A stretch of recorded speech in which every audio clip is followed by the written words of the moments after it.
that once a Jew goes to Ibn Hajar Asqalani, who was a judge, he was rich, and a Jew, a poor man, comes and tells him that your Prophet said that this dunya is like a jail imprisonment for the believers. And for unbelievers, it's paradise. I'm poor, my clothes are tattered, you're rich, you're living a luxurious life. How can you explain this hadith? So Ibn Hajar Asqalani said, those believers who know what is waiting for them in the Akhirah, that is Jannah, even if you're the richest man in this world, all the happiness compared to Jannah is like imprisonment.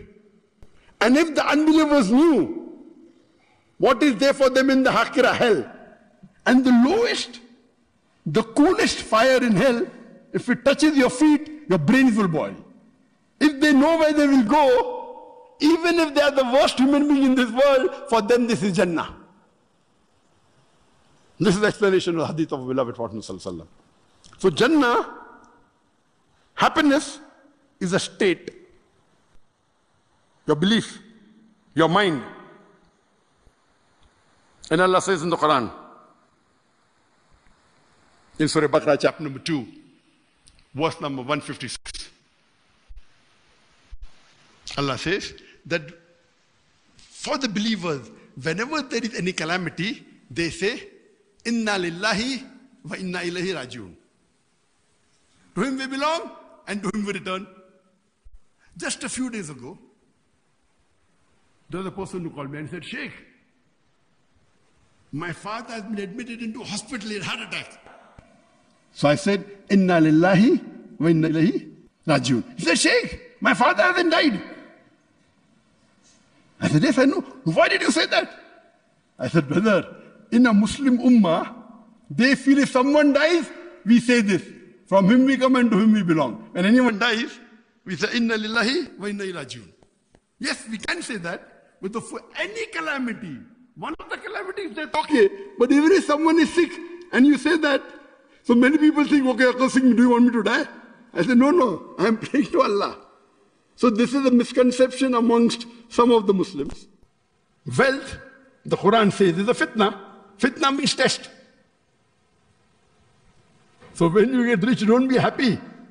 When you are rich, your test is more difficult. If you pass, you get a higher reward. Therefore, even the Sahabas who were rich, like Abdurrahman bin Auf, may Allah be pleased with him, before entering Jannah, he'll be questioned because you are rich. Therefore, I tell to all the rich people, Allah has given you immense wealth, then make Allah your partner in business. And when you make Allah your partner, you cannot make him a small partner, correct? Make him at least 51% partner. So whatever you earn, at least give 51% in charity. Then you are safe. Generally, the Islamic ruling is that if you have wealth more than the nisab level, you have to give 2.5%. This is fard. For every rich person who is not a fakir, who is not a fuqara, who is not poor, yes, give 2.5%, that is the Sharia. But if you're extremely rich, this is my suggestion, it's not part of the Sharia. It's my advice that if you want to be safe, Allah has made you a millionaire. Other people are earning maybe a few $100s a month. You are earning $50,000 a month, $100,000 a month. What do? Make Allah your partner. Even if you give more than 50%, yet you will be multiple times richer than the poor man.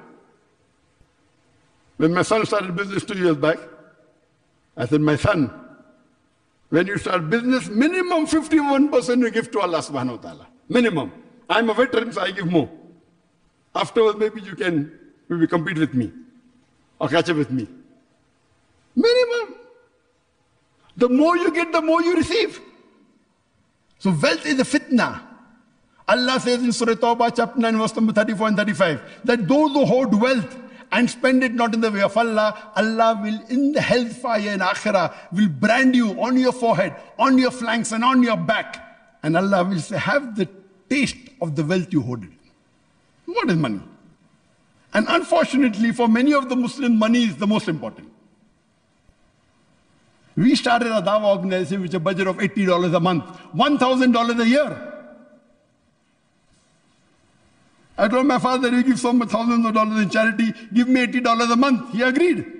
We started in 1991. In a few years, we became the largest and had the biggest budget in the private dawah organization in the world. There's no private dawah organization in the world which even has 10% of our budget. Because for us, money is not the most important. Unfortunately, most of the Muslim organizations, money is everything for them. I say if money is important, it's the least important. If 10 important things are there, 10th is money. Not the first, not the second, not the third, not the fourth, not the fifth. Wealth is a fitna. If Allah gives you wealth, how you spend it is important.